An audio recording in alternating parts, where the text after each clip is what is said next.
The Teacher 50, Chapter 10, talks about our greatest ally and sometimes our greatest challenge, parents.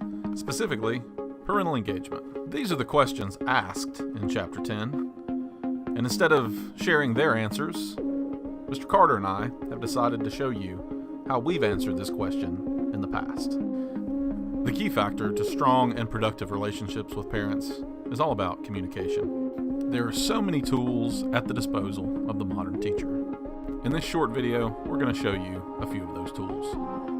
Hello, my name is Chris Carter, and I'm the theater director here at Lee High School. I'm going to take you through an app today that really helps with parent communication, and it's something that we're going to use in the magnet program starting next semester.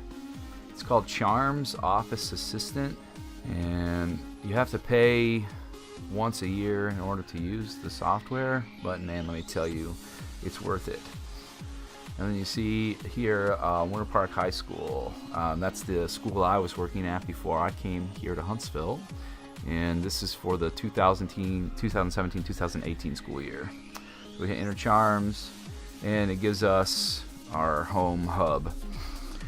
Really, the purpose of this is to reach large numbers of parents easily through group email. So that's what we're going to do first. First, you're going to have a populated list of students. So there's 126 students here active in our Charms account. So if I wanted to send an email, I would go to group email, prepare and send.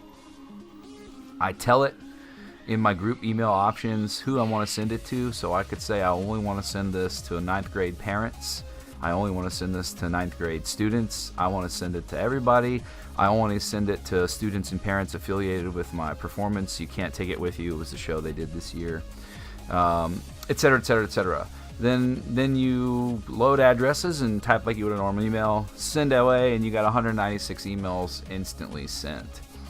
If we look over here at our email log, you can see how often and how regular we sent emails for the last couple years to parents, and it also tells you how many people received it, and most of this is we're in the hundreds, 200s, because we send 100 kids and 100 parents. But the other thing that's really cool about Charms is all the other options that are available to you in this web app.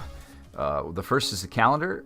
So if you notice here, I've got events set up for district thespian and one-act performances. You can add in volunteer slots on that calendar. So in the event, if I edit it, I could add a slot for chaperones to where parents can log into their Charms account and sign up as a chaperone all right here. So what you've got now is you've got a calendar embedded in the same system that you use for your email, and you start teaching parents to come here for like a one-stop shopping thing. Many of you may be familiar with the program Remind. While GroupMe is certainly popular and effective for directly communicating with students, Remind is a convenient way to keep parents in the loop. This is an example of Coleman High School using Remind to keep me in the loop for my son's graduating senior class last year, including links and embeds of documents. While Remind might not be the best tool for students, it is often very handy for parents. Here's an example of a Media Arts parent contact list. And once you create the group, you'll notice there's a convenient list of instructions, including a printable PDF that can be distributed and sent home for parents to join.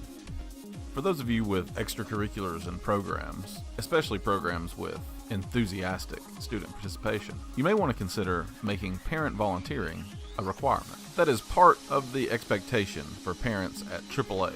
And Charisse Albright does a great job of using social media like Facebook to leverage her parents into volunteering. She uses humor and a fair amount of guilt, and as you can see, it's very successful.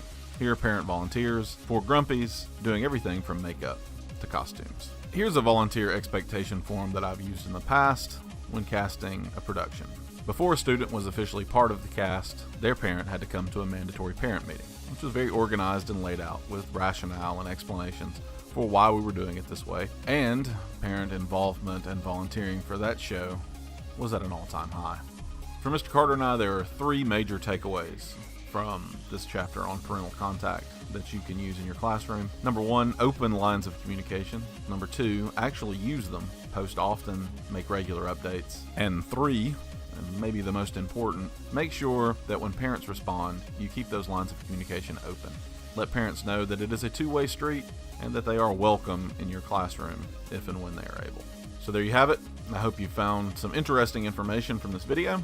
We appreciate your time and attention.